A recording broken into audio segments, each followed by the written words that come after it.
Hello my dear students. आज हम लोग बात करने वाले हैं converse of basic proportionality theorem और popularly known as Thales theorem के बारे में। थेल्स थ्योरम के कन्वर्स का डिस्कशन आज की क्लास में है। उसको डिस्कस करने से पहले थोड़ा हम याद कर लेते हैं थेल्स थ्योरम को, और हम देखते हैं कि एक ट्रायंगल ABC कोई भी हो और इसके किसी एक साइड, लेट्स से यहाँ पे मैंने BC के पैरेलल एक लाइन खींचा है, किसी एक साइड के पैरेलल एक लाइन खींचते हैं तो ये लाइन बाकी के दो साइड को इंटरसेक्ट करता है, और लेट्स से ये इंटरसेक्ट कर रहा है DE पे। और हमने थेल्स थ्योरम को प्रूफ करते हुए देखा था कि ये जो दो पार्ट्स हैं दोनों साइड पे, उन दोनों पार्ट्स का ratio AD/DB is exactly equal to AE/EC हुआ करता है। हम लोगों ने इस पे बात की है, इसको प्रूफ भी किया हुआ है, और आज हम इसके कन्वर्स की बात करने वाले हैं। इसका कन्वर्स मतलब इसके ठीक उल्टा, कि मुझे नहीं पता अगर कोई लाइन सेगमेंट DE जो इसके बाकी के दो साइड को कट कर रहा है दो अलग अलग पॉइंट पे, और कट करने के बाद अगर देखा जाए ये दो, अगर मैं रिकॉल करूं थेल्स थ्योरम में हमें था कि ये लाइन पैरेलल रन कर रहा है और ये दोनों रेशियोज इक्वल हो रहे थे। यहाँ कन्वर्स में हम बात करने वाले हैं कि लाइन को हम पैरेलल एज्यूम नहीं कर रहे हैं, लाइन हमें नहीं पता पैरेलल है या नहीं। हमें जो अवेलेबल इंफॉर्मेशन है, हम इन दो पार्ट का रेशियो और इन दो पार्ट का रेशियो कैलकुलेट करते हैं and we find that it is equal to each other. तो हमारा पर्पस है, कन्वर्स कहता है कि ये लाइन ज़रूर पैरेलल होगा, यानी थेल्स थ्योरम कहता था कि ये लाइन पैरेलल है तो ये दोनों रेशियो इक्वल होगा। इसका कन्वर्स कहता है कि ये रेशियो इक्वल है तो प्रूफ करो कि ये लाइन भी पैरेलल होगा। और आई होप कि आप मोटिव समझ गए हों, हम किस डायरेक्शन में काम करने वाले हैं। हमने इसको एज अ गिवन इंफॉर्मेशन, और जो हमें प्रूफ करने के लिए टारगेट मिला हुआ है उसको हमने नोट किया हुआ है ऑलरेडी। हमें प्रूफ करना है, जो कि हम एज्यूम नहीं कर रहे हैं, हमें प्रूफ करना है कि ये दोनों लाइंस पैरेलल हैं। अब शुरू करते हैं बात कि मुझे नहीं पता ये पैरेलल है या नहीं, हमें इसको पैरेलल प्रूफ करना है। तो कई बार आपने मेथड ऑफ कॉन्ट्राडिक्शन अप्लाई किया होगा किसी और चैप्टर में, इरेशनल नंबर को प्रूफ करते हुए एंड सो ऑन। हम भी कुछ उसी तरह का यहाँ पे करते हैं, और D से पॉसिबली गुजर सकने वाले बहुत सारे लाइंस में से D से कितनी लाइंस आप गुजार सकते हो, it may be infinite one. अगर हम एज्यूम करें, late assume DE is not parallel to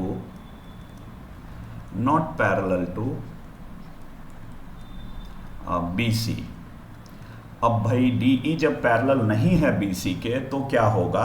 अब BC एक लाइन है और उसके सामने, उसके ऊपर कोई पॉइंट D मार्क कर लिया है। तो अगर D से E वाला पैरेलल ना हो तो कोई ना कोई तो ऐसा होगा जो इसके पैरेलल होगा। एक लाइन अगर आपको कहीं बेसिस खींच दिया गया और इससे गुजरने वाला ये लाइन ना सही, ये लाइन ना सही, ये भी ना सही, लेकिन कोई भी तो एक पैरेलल लाइन होगा, बिल्कुल पॉसिबल होगा। हम सिर्फ उस पैरेलल लाइन पे फोकस करते हैं, और हमने देखा है कि ये जो पैरेलल सा दिखने वाला मैंने बनाया है, जिसको प्रूफ करना है पैरेलल, उसको एज्यूम कर लिया है कि ये पैरेलल है। तो इस पैरेलल नहीं होने के बाद D से गुजरने वाले किसी दूसरे लाइन को हम एज्यूम करते हैं कि वो पैरेलल है।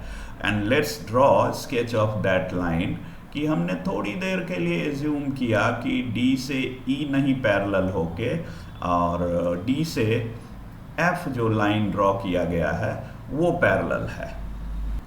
अब आ जाते हैं, इस स्टेटमेंट का अपना एक मतलब होता है जो हमने थेल्स थ्योरम में डिस्कस किया है, कि अगर DF रहे हैं, DF is parallel to BC, DF parallel है BC के।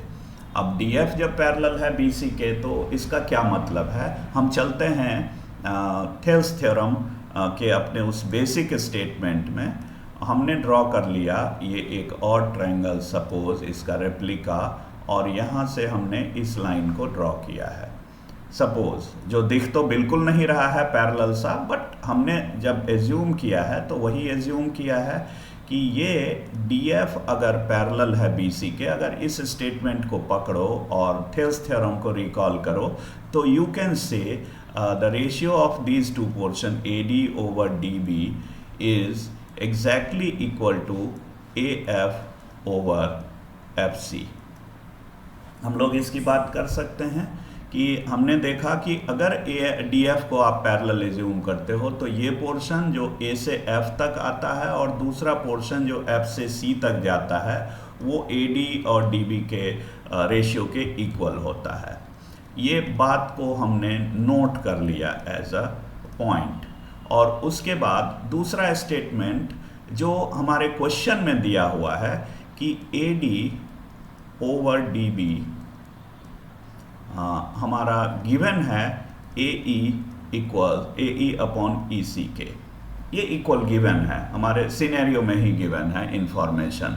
और इन दोनों स्टेटमेंट्स को अगर हम कंपेयर करें, आप देखते हो कि इसका लेफ्ट हैंड साइड बिल्कुल आइडेंटिकल है, तो हम इसके राइट हैंड साइड को भी इक्वल कह सकते हैं। If A is equal to B and A is equal to C, तो इनडायरेक्टली हम कह सकते हैं B is equal to C from these two statements. तो उसी बेसिस पे, उसी लॉजिक के बेस्ड हम 1 और 2 को एनालाइज करके कह सकते हैं कि AF over FC is equal to AE over EC। हम इसको कह सकते हैं कि ये दोनों इक्वल है।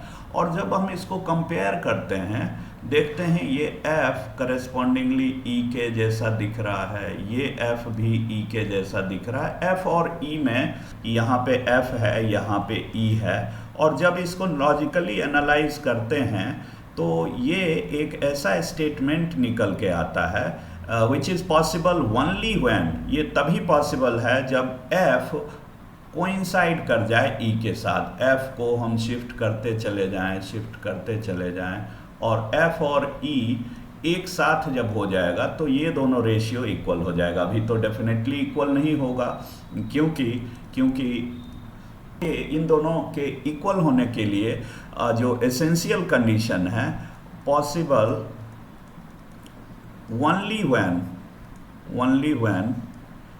F and E are coincident.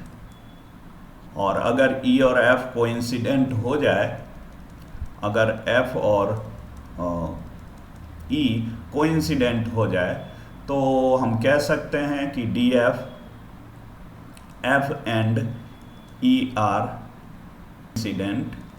अब इसको कोइंसिडेंट कहा, इसका मतलब हो गया कि F और E एक जगह पे है। सिंपल लैंग्वेज में कहें कि F और E एक जगह पे है, तो इसका मतलब है कि जो एजम्पशन हमारा था कि DF पैरेलल टू BC है, चूँकि F E के ऊपर ही आ रहा है, इसका मतलब है कि DE ही पैरेलल टू BC है।